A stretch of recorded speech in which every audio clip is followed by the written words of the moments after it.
susah makan, dokter?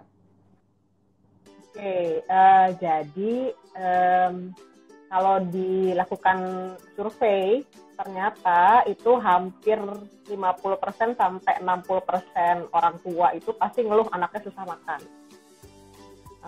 Yang benar-benar ada masalah gangguan makan yang memang ada kaitan dengan medisnya mungkin ada sekitar 10%. Jadi sebenarnya dari yang mengeluh itu mungkin yang betul-betul ada kelainan cuma lebih sedikit lah ya.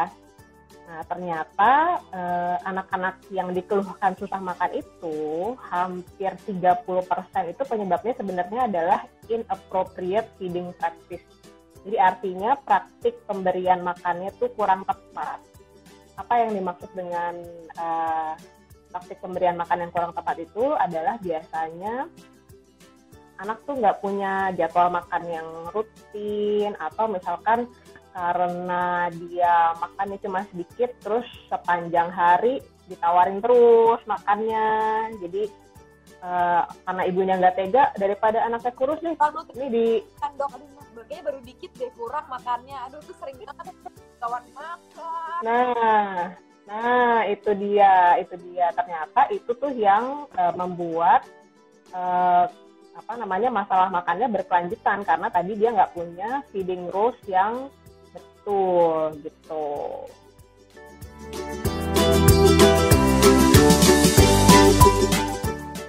Yang mengalami masa-masa kayak gitu.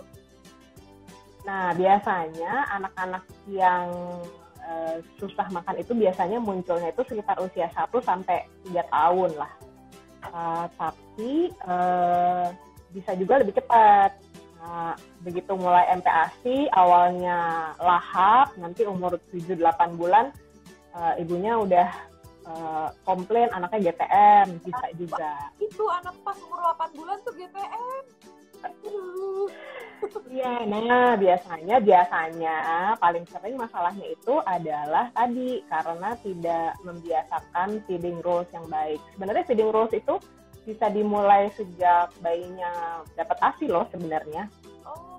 Dengan cara memberi ASInya tuh terjadwal. Jadi misalkan tiap 2 jam atau tiap 3 jam dia sudah terbiasa diberikan ASI rutin. Jadi bukan misalkan ngempeng sepanjang hari atau misalkan ada nangis atau sakit langsung ditetein gitu. Nah itu kan anak jadi tidak memahami sinyal lapar. Pokoknya ibunya apapun yang terjadi langsung dikasih ASI. Nah kayak kitanya sebenarnya gitu ya, maksudnya menerapkan jadwal dari bayi itu gitu ya.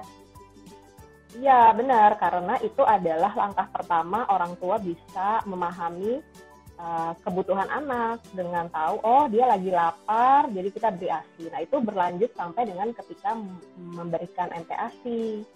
Orang tuanya sanggup nggak atau peka tidak untuk mengenali tanda lapar dan kenyang si anak. Gitu.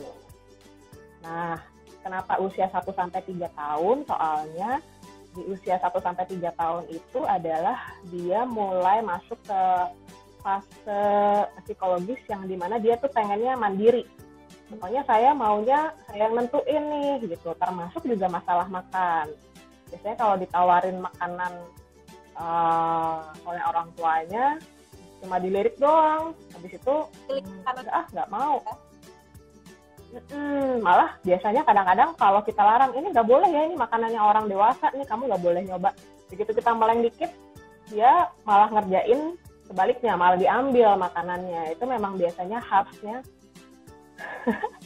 Itu khasnya tuh anak-anak di usia 1-3 tahun ya. Itulah yang kadang-kadang bikin orang tuanya ngeluh, anak saya ini susah banget makannya dokter gitu.